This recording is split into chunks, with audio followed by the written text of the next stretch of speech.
Dios me los bendiga, mis amados, carísimos hermanos, queridos y hermanas. Estamos de vuelta el día de hoy para empezar nuestro viaje a través de la Escritura y entender el pecado original. Esta enseñanza que comienza hoy se llama así, el pecado original, y estará compuesta por varios bloques que llevarán sus propios títulos, como hicimos con la enseñanza pasada. El entendimiento de esta enseñanza le dará mucha más fuerza a la enseñanza pasada y podremos comprender profundamente la razón del sacrificio de Jesucristo en la cruz del Calvario, cosa que la gente realmente no puede comprender, la profundidad y la grandeza y la importancia y de todo lo que Dios tuvo que hacer para poder redimirnos de lo que sucedió una vez al principio. Volveremos al principio y veremos qué fue lo que sucedió, que ha sido traspasado de hombre a hombre, de mujer a mujer, por todos los siglos desde que Adán y Eva fueron creados y cayeron. Ha sido traspasado, ha sido, como les digo, ha sido transmitido de hombre a hombre, de mujer a mujer, y se ha regado, y lo vemos hoy en día. Y es menester que el Espíritu Santo nos revele este misterio, que en realidad es sencillo, muy sencillo de entender. Pero es la sencillez de esto lo que hace tropezar a muchos estudiosos de la Biblia. Y todavía seguimos creyendo lo que nos ha enseñado desde niños, lo que nos ha enseñado el catolicismo romano y las denominaciones religiosas acerca de esto. Algo que desafía todo el sentido común y que desconecta las Escrituras de la realidad que estamos viviendo en nuestros días. Lo que ven nuestros ojos a nuestro alrededor, en la raza humana, lo que ven nuestros ojos en la televisión, lo que ven nuestros ojos en las escuelas, en las cárceles, lo que ven nuestros ojos en las guerras, en las hambres, en las pestilencias, lo que ven nuestros ojos tiene que tener su explicación en la Escritura. Y como vimos con la enseñanza de los extraterrestres, tenemos que conectar las Escrituras directamente con lo que vemos para encontrar las verdaderas respuestas a las preguntas verdaderas que deberíamos hacernos y no simplemente dejar eso en el olvido. Casi, hermanos, de esto no se habla porque se tiene por sentado, se tiene por aceptado lo que se nos ha enseñado por siglos a la raza humana, que aunque no tenga sentido lo hemos aceptado y lo tenemos arraigado y no le prestamos atención. Y por eso el sacrificio de nuestro Señor Jesucristo en la cruz del Calvario ha venido a ser una mera historia, ha venido a ser objeto de creación de películas y de historias, ha venido a ser simplemente una leyenda y algo de lo cual no tenemos un entendimiento profundo como debe ser. Dios ha hecho muchas cosas a través de la historia para lograr llegar al momento en el cual Jesús tuvo que venir y redimir la humanidad y cancelar y eliminar lo que una vez fue una caída, lo que una vez fue un error muy grande, lo que una vez fue una obra que se hizo, que fue traspasada, que fue transmitida de generación en generación y hasta el día de hoy continúa siendo transmitida. Así que, hermanos, tengan sus Biblias listas y por favor, hermanos, mediten bien en las cosas que escuchan. Mediten bien en esta enseñanza porque de la manera en que será presentada será de la manera en que será presentada, no se encuentra en ninguna parte. Se los digo porque lo he investigado, porque hay personas que por alguna razón se han dado cuenta de que todo es una falacia y se han dado cuenta de que hay algo sí diferente, algo diferente que sucedió en el huerto del Edén. Pero como hay tan poca revelación de las Escrituras y hay tan poco conocimiento de las mismas, entonces no se ha logrado realmente demostrar lo que realmente sucedió. No así con nosotros. Vamos a tener el privilegio de que nos sea demostrado con las Escrituras, con todas las Escrituras, lo que realmente sucedió y que ha sido capaz de ser transmitido, porque esto se ha transmitido por toda la historia en la humanidad. El pecado se transmite. Cuando nacemos ya con algo que a medida que crecemos nos va llevando cada vez más al mal y al pecado, de manera que en algún momento tenemos que arrepentirnos. Así que hermano, abra su oído, mi hermana, abra su oído. El que tiene oídos, oiga lo que el Espíritu dice a las iglesias. Hablemos sobre el pecado original y comenzamos con el bloque número 1 de esta enseñanza el día de hoy. Y este bloque lo he titulado Incredulidad, porque para poder entender cómo fue que el hombre cayó, cómo fue que el primer hombre y su mujer cayeron, y como producto de esa caída el mundo está como está, y se han hecho tantas cosas viles en la tierra por millones y millones y millares y millares. Tenemos que entender la incredulidad primero. Tenemos que comprender este término. Y para eso nos vamos a ir a Hebreos capítulo 3, versos 12 al 19. Porque para que exista un pecado, para que alguien caiga en una tentación, tiene que haber incredulidad primero. La incredulidad es como una semilla, pero eso lo diremos más adelante en el bloque. Vamos a leer Hebreos capítulo 3, versículos 12 al 19. Y escuche bien las palabras que le voy a leer y medítenlas bien. Mirad, hermanos, que no haya de ninguno de vosotros, oiga esto, mirad, hermanos, que no haya en ninguno de vosotros corazón malo de incredulidad, para apartarse del Dios vivo. ¿Ven? ¿Ven lo que les digo? Corazón malo de incredulidad.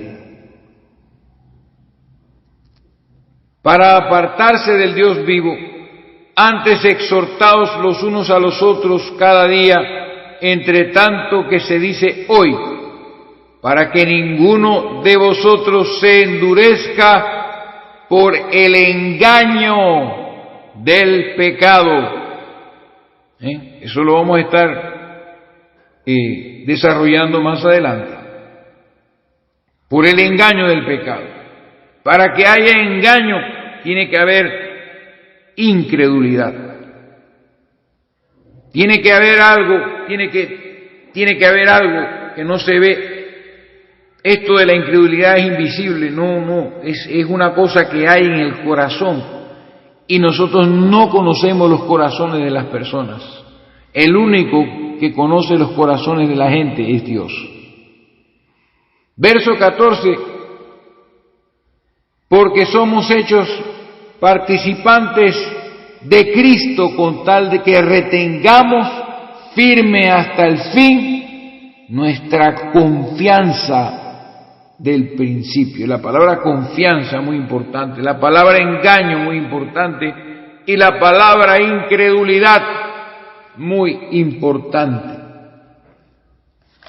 Porque para empezar, les digo directamente que pecado es incredulidad. Se puede decir que pecado e incredulidad son sinónimos. Para ser uno engañado, uno tiene primero que decidir no creer. Por eso es que Dios nos dio libre albedrío, la capacidad de decidir qué queremos hacer. Nosotros decidimos salir y comprarnos un par de zapatos, o simplemente no hacerlo, o quizá decir, no comprar el par de zapatos, prefiero comprarme un plato de comida en algún restaurante. Y uno se retrae, uno desecha la decisión de comprarse el par de zapatos y simplemente se va hacia un restaurante a comer. Uno tiene la decisión de irse a dormir a cierta hora y levantarse a cierta hora. Y cuando a un hombre o a una mujer se le presenta una oportunidad de trabajar en dos lugares diferentes, uno tiene que decidirse en cuál de los dos lugares va a trabajar. Y al final uno desecha un lugar y acepta el otro. Uno decide cuál de los dos trabajos uno va a aceptar y va a firmar contrato para ganar dinero. Pero no sabemos qué nos espera en cada una de esas dos decisiones, de esos dos empleos, en cada uno de esos dos trabajos que nos ofrecen. Y es posible que desechemos el trabajo que nos iba a ser de bendición y aceptemos el trabajo que nos va a traer problemas con los jefes, problemas con los empleados y cosas por el estilo. Así que tenemos que decidir. Y en un momento dado tenemos que desechar una cosa para aceptar la otra. Entonces, para ser engañado, como dice aquí la palabra, para que ninguno de vosotros se endurezca por el engaño del pecado, uno tiene que decidir no creer primero. Y por eso dice, que ninguno de vosotros haya corazón malo de incredulidad, porque la incredulidad es una semilla que está sembrada en el corazón y lo hace malo. ¿Ven? Entonces, ¿qué es la incredulidad? Vamos a definir la incredulidad, hermanos. Vamos a definirla. Es muy sencillo definir la incredulidad. Es simplemente lo contrario a la fe. Entonces, para entender lo que es la incredulidad, tenemos que ir a Hebreos capítulo número 11, verso número 1, donde encontramos la definición de fe. ¿Qué es la fe? ¿Cuál es la explicación y la definición que el Espíritu le da a esa palabra? Que todo el mundo dice que tiene fe y todo el mundo habla de la fe, pero no entienden realmente lo que significa.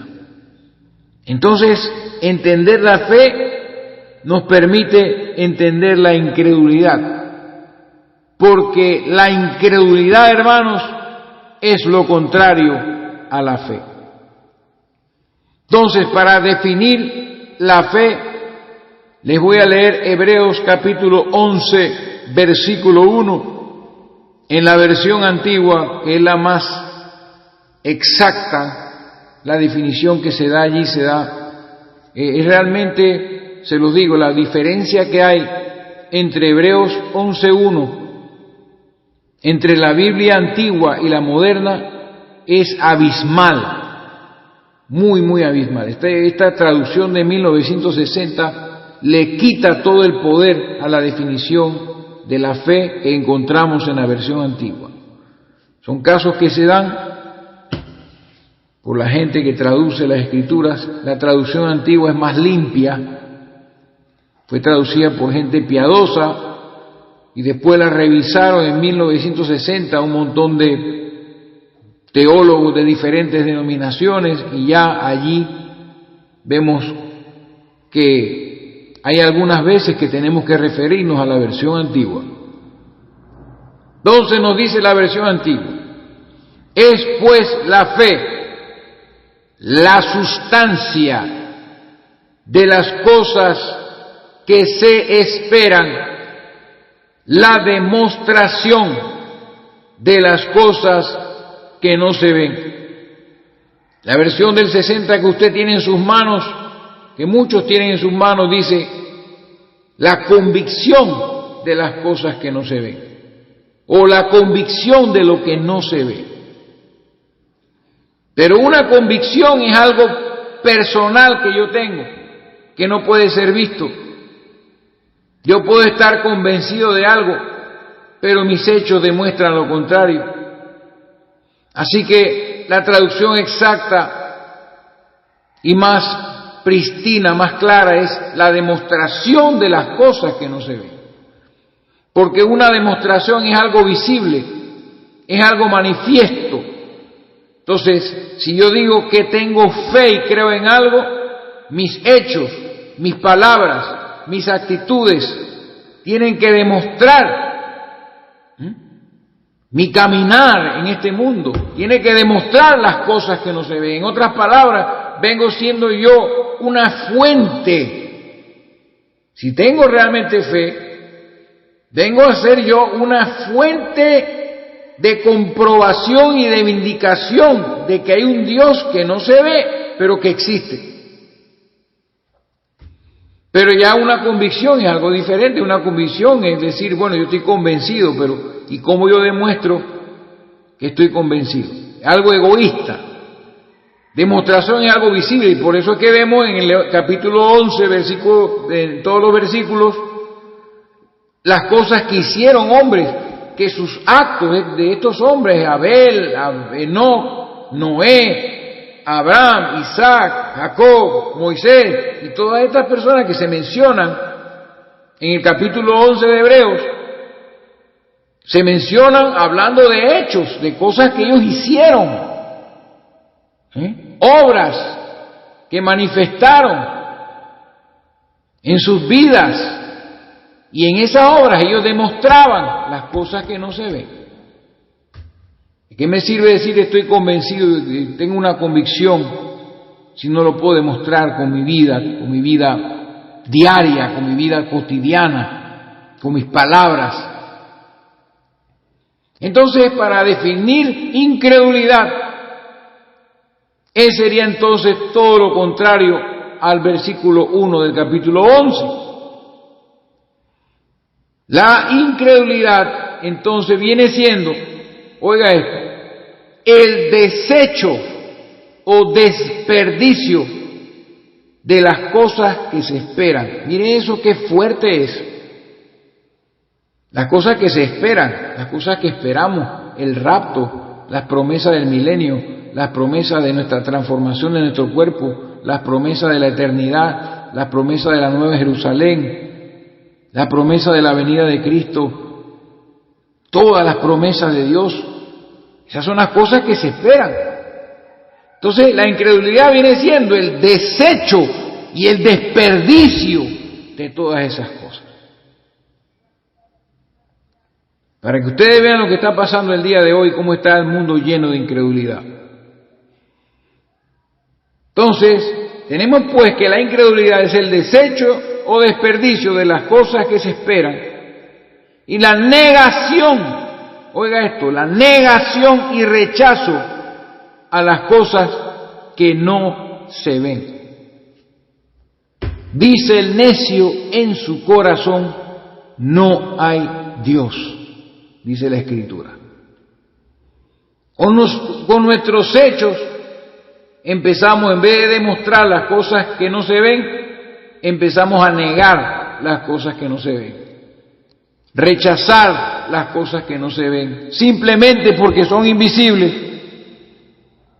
Pero la incredulidad la vida de un incrédulo es un rechazo y una negación de la existencia de Dios. Por eso existen muchos ateos.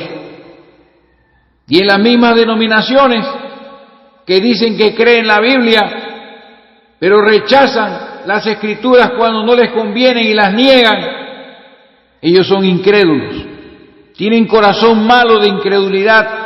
Entonces esa es la definición de incredulidad que me ha sido dada en el nombre del Señor, se lo digo, porque eso no lo leí en ningún libro. Simplemente me di cuenta en el versículo 1 del capítulo 11 que la incredulidad es lo contrario de la fe. Entonces, si el capítulo 11 me está definiendo lo que es la fe, yo lo que tengo que hacer es simplemente recitar el verso de una forma contraria y tenemos entonces la revelación de lo que es la incredulidad. El desecho o desperdicio de las cosas que se esperan. Eso lo estamos haciendo mucha gente. Desechamos y desechamos las promesas, las dejamos a un lado y nos preocupamos por las cosas de este siglo y no vivimos conforme a lo que esperamos y desperdiciamos las promesas grandísimas que Dios nos ha dado y negamos con nuestros hechos las cosas que no se ven y decimos yo creo en Dios, pero al rechazar su palabra y al negar su palabra demostramos, negamos las cosas que no se ven, demostramos que somos incrédulos. Y la palabra incredulidad viene del griego apistia o apistía, que se puede traducir también infidelidad y desconfianza. Entonces esto amplía más el significado de la incredulidad, porque la incredulidad viene siendo una desconfianza. Y acuérdense, no estamos hablando de creer que existen otros planetas habitados, o de creer en la ciencia, o de creer en una vacuna. Estamos hablando de creer en Dios. Entonces, cuando desconfiamos de Dios, estamos mostrando incredulidad. Por eso dice la Escritura ahí, cuando lo leímos en Hebreos, en el capítulo 3, lo tengo acá,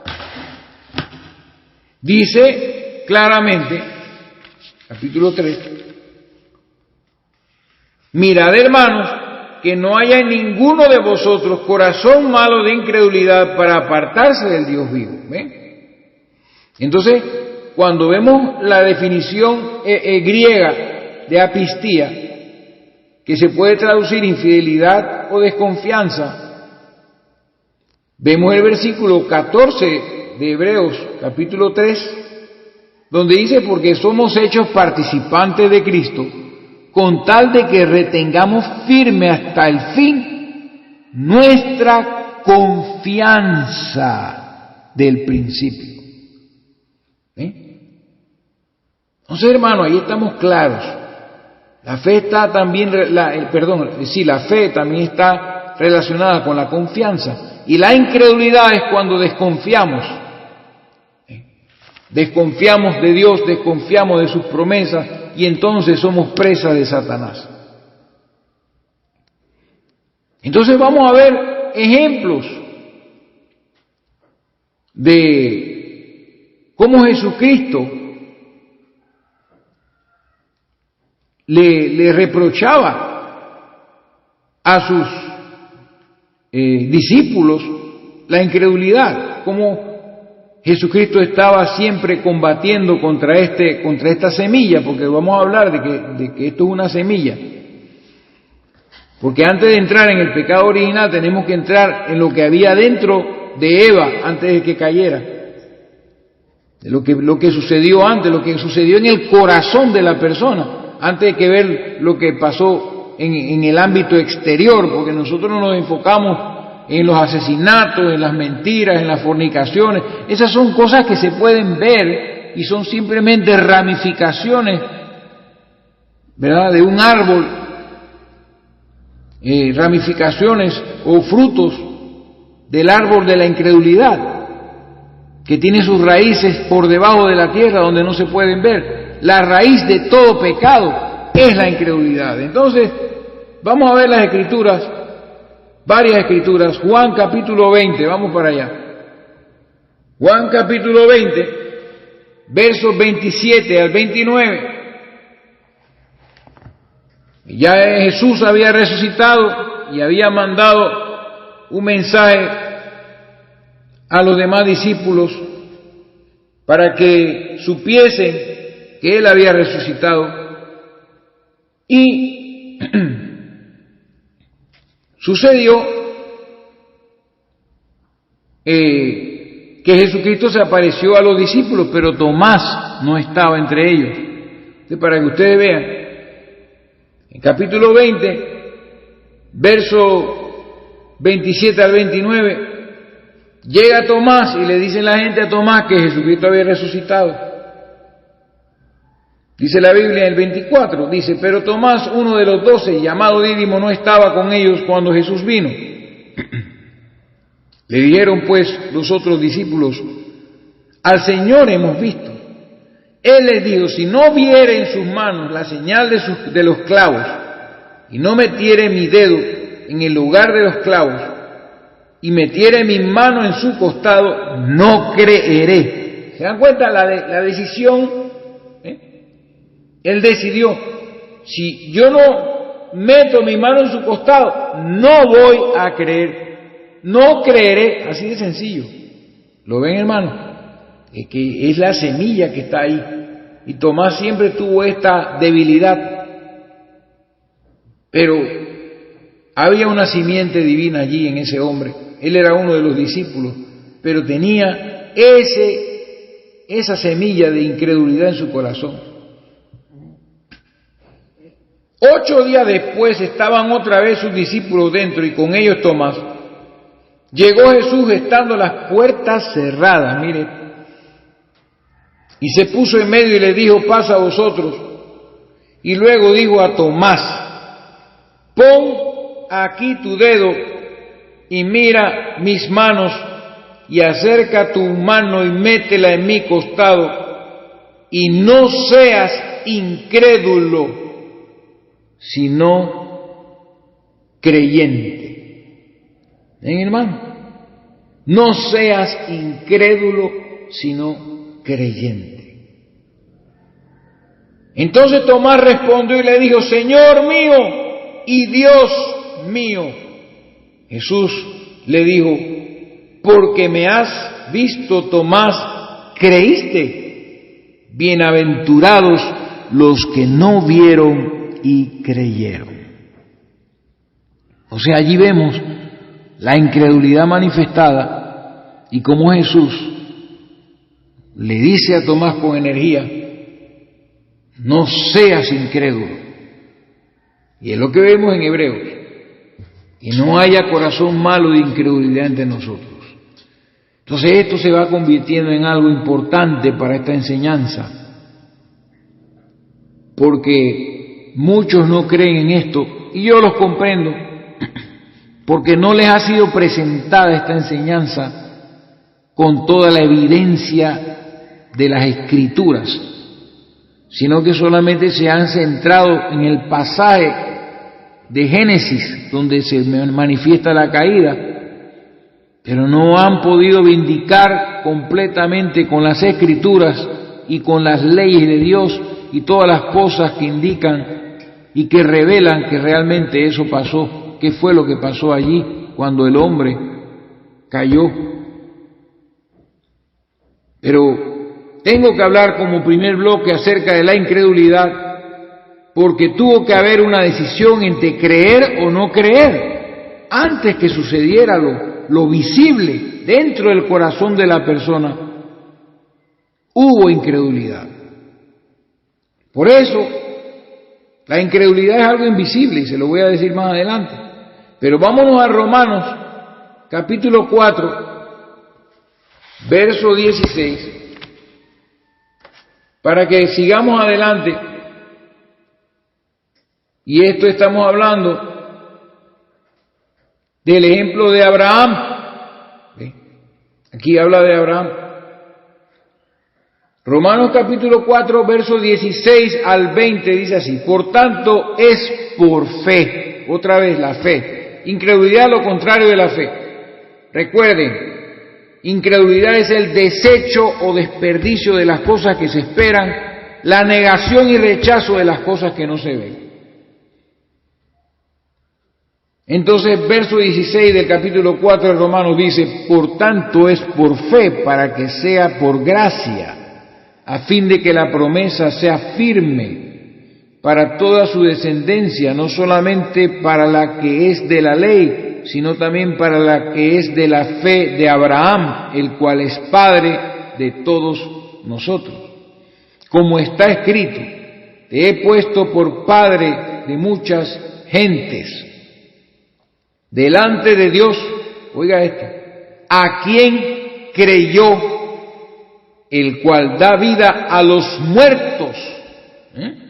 Y oiga esto, y llama las cosas que no son como si fuesen. Es tremenda esta palabra. Esta es la verdadera fe. Dice, él creyó, oiga esto, en esperanza contra esperanza, para llegar a ser padre de muchas gentes conforme a lo que se le había dicho: así será tu descendencia. O sea, estamos otra vez con este mismo tema de la incredulidad que les definí. Porque a Abraham se le dio una promesa y él creyó en esperanza contra esperanza, porque estaba viejo, su mujer estaba estéril y vieja, y él creyó la promesa que se le dio. Él decidió creer. Por eso dice la Escritura, verso 19, y no se debilitó en la fe al considerar su cuerpo, que estaba ya como muerto, siendo de casi 100 años, o la esterilidad de la matriz de Sara. Y aquí viene la palabra clave. Aquí está la palabra clave.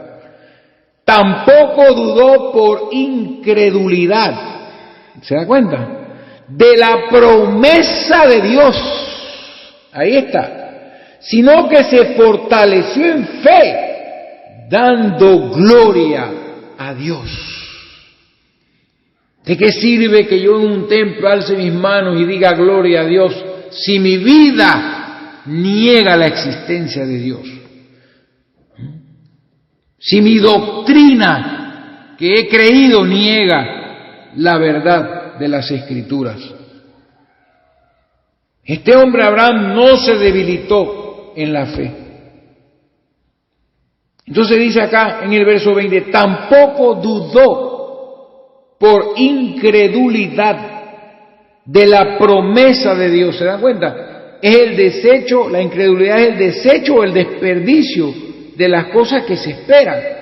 Pero Dios le dio una promesa a Abraham y él puso su esperanza en esa promesa y no dudó de dicha promesa, aunque estaba viejo ya y su mujer no podía tener hijos, y no dudó de la promesa por incredulidad, no desechó ni desperdició las cosas, la esperanza que le fue dada.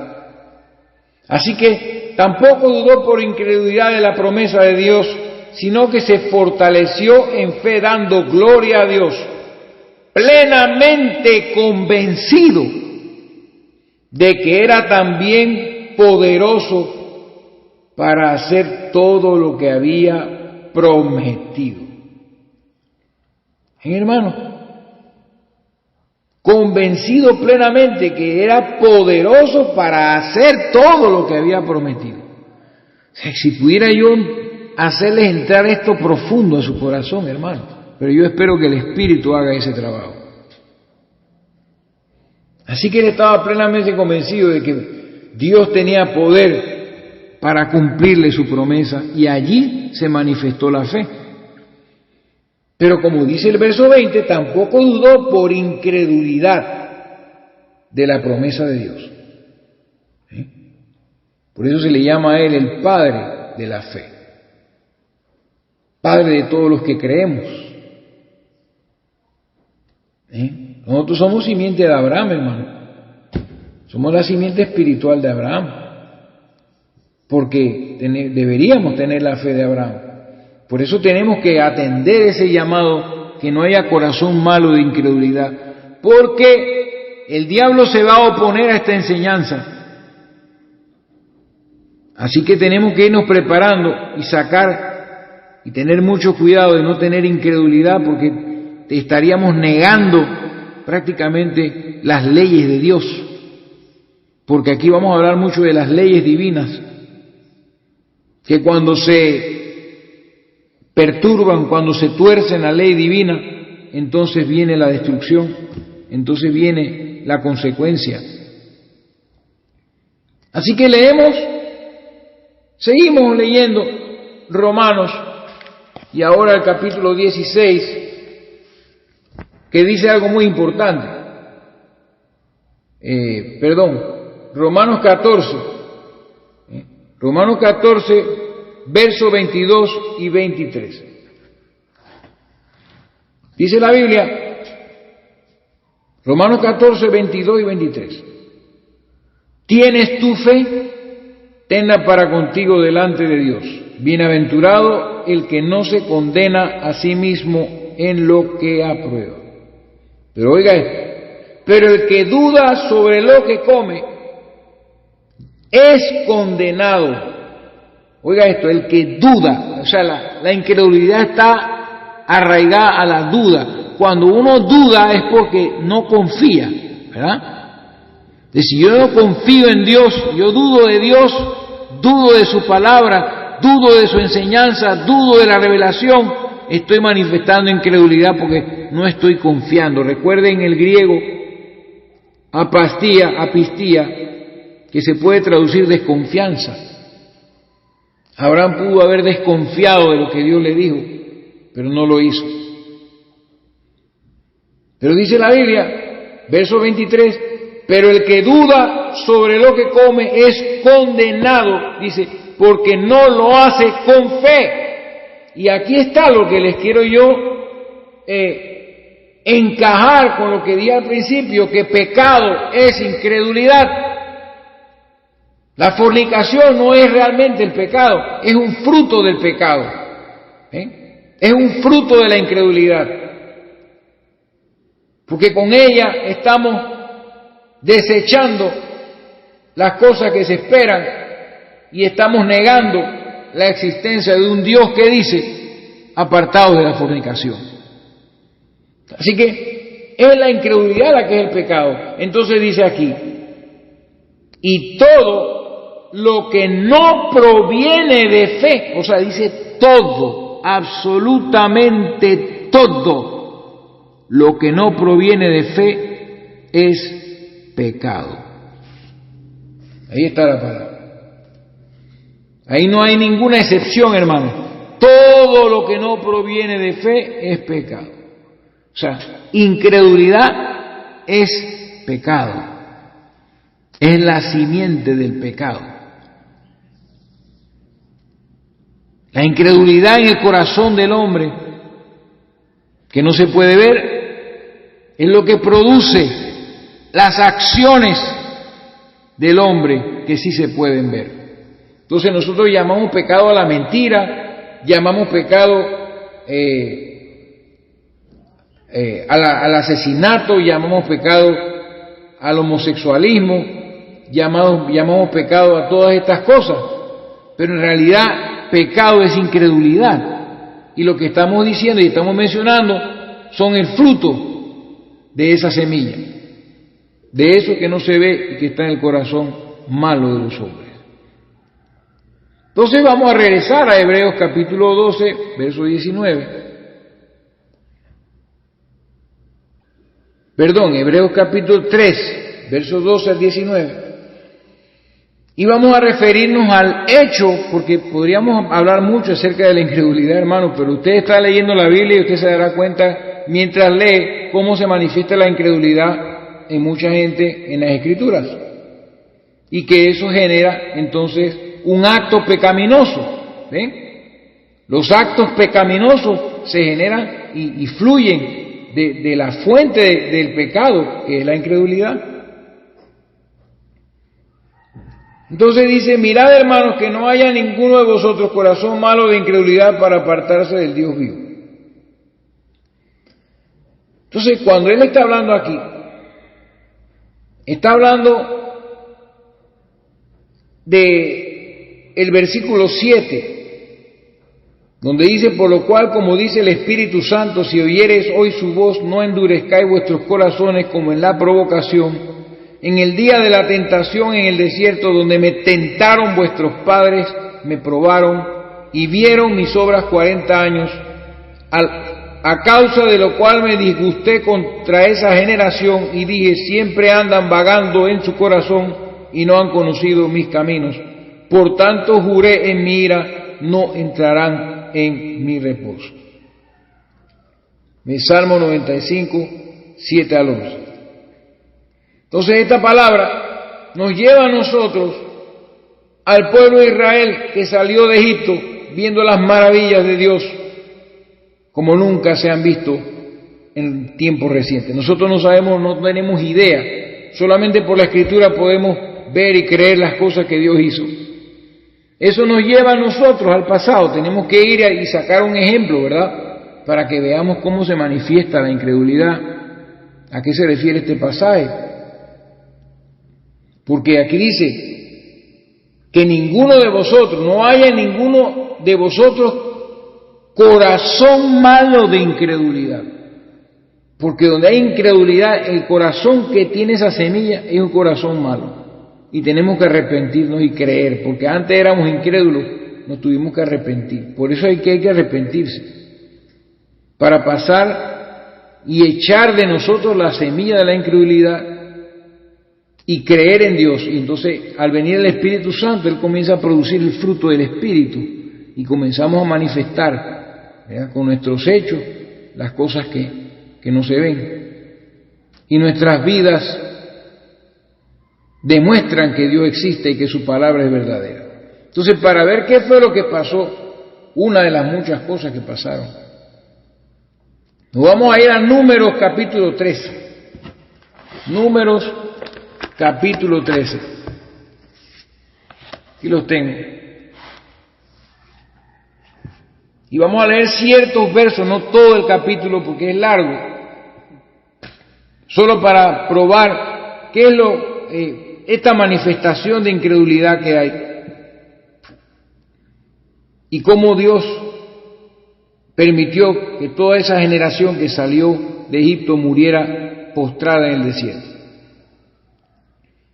Números 13, 17 al 20 primero.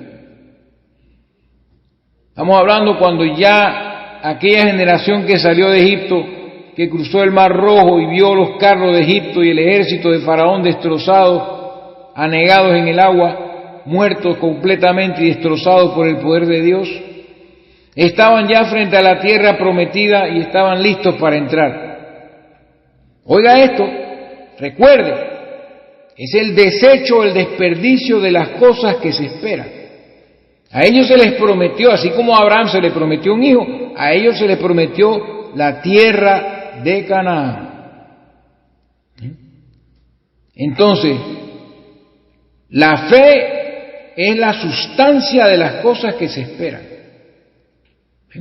Entonces, ellos tenían, la fe, si ellos hubieran tenido fe, ellos hubieran tenido la tierra prometida como un hecho, como algo tangible prácticamente.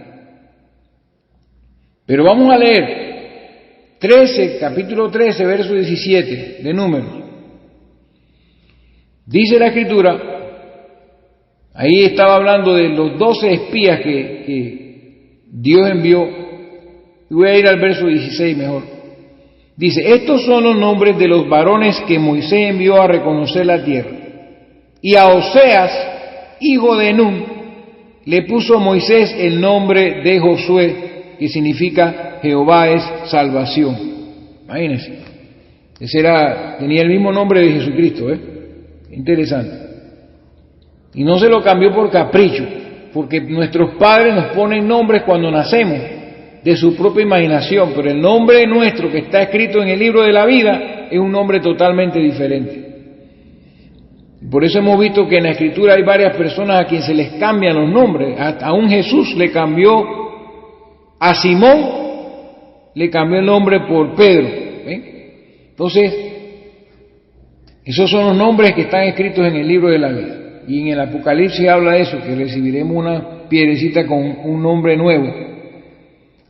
Así que, y a Oseas, hijo de Nun, le puso Moisés el nombre de Josué, o Jesúa, o Yahshua. Dice, los envió pues Moisés a reconocer la tierra de Canaán, diciéndoles, subid de aquí al Negev y subid al monte y observad la tierra cómo es, ¿no? Dice, y el pueblo que la habita, si es fuerte o débil, si poco o numeroso, cómo es la tierra habitada, si es buena o mala, y cómo son las ciudades habitadas, si son campamentos o plazas fortificadas, y cómo es el terreno, si es fértil o estéril, si en él hay árboles o no, y esforzaos y tomad del fruto del país. Y era el tiempo de las primeras uvas, que los mandó a estos 12 hombres a reconocer la tierra prometida, a tener un vistazo de la esperanza que les había sido entregada, de la promesa que le había sido hecha inclusive a sus padres Abraham, Isaac y Jacob, que toda esa tierra sería de ellos, de su descendencia. Entonces nos vamos al verso 25, donde dice la Escritura, y volvieron de reconocer la tierra al fin de 40 días. O sea, estuvieron 40 días reconociendo la tierra, andando de un lado al otro, reconociendo todas las ciudades, el estado de la tierra, toda la tierra si era buena, fértil y todas estas cosas que leímos. Y seguimos leyendo hasta el verso 33. Y anduvieron y vinieron a Moisés y a Aarón y a toda la congregación de los hijos de Israel en el desierto de Param en Cádiz, y dieron la información a ellos y a toda la congregación y les mostraron el fruto de la tierra. Y les contaron, escuchen esto, y les contaron diciendo, nosotros llegamos a la tierra a la cual nos enviaste, la que ciertamente fluye leche y miel, y este es el fruto de ella. Pero oiga esto que dicen aquí ahora, mas el pueblo que habita aquella tierra es fuerte, y las ciudades muy grandes y fortificadas, y también vimos allí a los hijos de Anac, que eran gigantes. Algún día hablaremos de eso. Amalek, que habita el Negev, y el Eteo, el Jebuseo y el Amorreo, que habita en el monte, y el Cananeo, que habita junto al mar y a la ribera del Jordán. Empezaron a decir que el pueblo era fuerte, sus ciudades grandes, fortificadas, y vieron a los gigantes, a los hijos de Anac. Oiga, hermano, para que usted vea, ellos estaban hablando de lo que iban a enfrentar, y esta misma gente que están hablando aquí, vieron las plagas de Egipto, cómo Dios destruyó una nación entera, vieron el mar abrirse de par en par y ellos caminando en seco. Esta era la misma gente. Verso 30. Entonces Caleb hizo callar al pueblo delante de Moisés y dijo: subamos luego y tomemos posesión de ella, porque más podremos nosotros que ellos. Entonces miren la diferencia. Caleb sí recordaba lo que Dios había hecho en Egipto y confiaba que el mismo Dios que había hecho esas cosas podría hacerlas de nuevo. Si destruyó a la nación de Egipto, él podía destruir a la nación de Canaán. Él podía entregarles, mejor dicho, la tierra de Canaán. No importa que hubieran gigantes, no importa los muros, ciudades fortificadas, multitudes de pueblos, gente fuerte, guerrera, no importa. Él simplemente dijo: más podremos nosotros que ellos, porque él tenía en su corazón las cosas que Dios había hecho con ellos y cómo les había dado comida en el desierto y todas estas cosas. Y por eso él con esas palabras estaba demostrando, ¿verdad?, que Dios podía darle la promesa. Esas palabras eran la sustancia de las cosas que ellos debían todos estar esperando. Para que ustedes vean que esta definición de incredulidad es sumamente exacta, sumamente, ¿cómo les diría yo? Tengo esa palabra como en inglés en la mente, pero es una definición precisa de lo que es la incredulidad. No es un invento mío. Entonces, este hombre, con esas palabras, estaba demostrando las cosas que no se veían, porque el resto del pueblo no habían visto la tierra, solamente 12 espías la habían visto. Entonces, seguimos leyendo en la Escritura, hasta el verso 33. Verso 31 dice: mas los varones que subieron con él dijeron, ahí está la incredulidad, no podremos subir contra aquel pueblo porque es más fuerte que nosotros. ¿Se dan cuenta cómo contradice y cómo niega? Ahí está la negación y rechazo de las cosas que no se ven. Ellos tenían un corazón malo de incredulidad. Y eso que ellos hicieron fue desechar y desperdiciar las cosas que se esperan. Desechar la tierra prometida, desperdiciar la tierra prometida y volverse a Egipto, porque eso fue lo que pensaron. Dice el verso 32, y hablaron mal entre los hijos de Israel de la tierra que habían reconocido, diciendo: la tierra por donde pasamos para reconocerla es tierra que traga a sus moradores, y todo el pueblo que vimos en medio de ella son hombres de grande estatura. También vimos allí gigantes, hijos de Anac, raza de los gigantes, y éramos nosotros a nuestro parecer como langostas, y así les parecíamos a ellos. Ven esto, hermano. Ellos vieron el mar abrirse. Entonces aquí estaban desconfiando, estaban mostrando una desconfianza de que Dios podía hacer lo mismo que había hecho con Egipto, con todas esas naciones. Y eso nos pasa a nosotros en nuestros días. Hemos leído una y otra vez las cosas que Dios ha hecho en el Antiguo y en el Nuevo Testamento, maravillas, milagros, cosas sobrenaturales, y aparentemente pareciera que todos pensamos que Él no puede hacer esas mismas cosas de nuevo. Hermano, incredulidad es pecado. Cuando nosotros negamos las cosas que Dios hizo, cuando nosotros no confiamos que Dios puede volver a hacer lo que hizo en el pasado, como dice la Escritura, Jesucristo es el mismo ayer y hoy y por los siglos. Y cuando dijo el Señor Jesús, estas señales seguirán a los que creen, nosotros debemos creerlo, pero nuestra vida demuestra de alguna manera que no lo creemos. Y nos cuesta creer que Dios pueda otorgarnos la gracia de poder ver sus maravillas, como dijo Gedeón. Si Dios está con nosotros, ¿dónde están sus maravillas? ¿Dónde están sus milagros que hizo en la tierra de Egipto?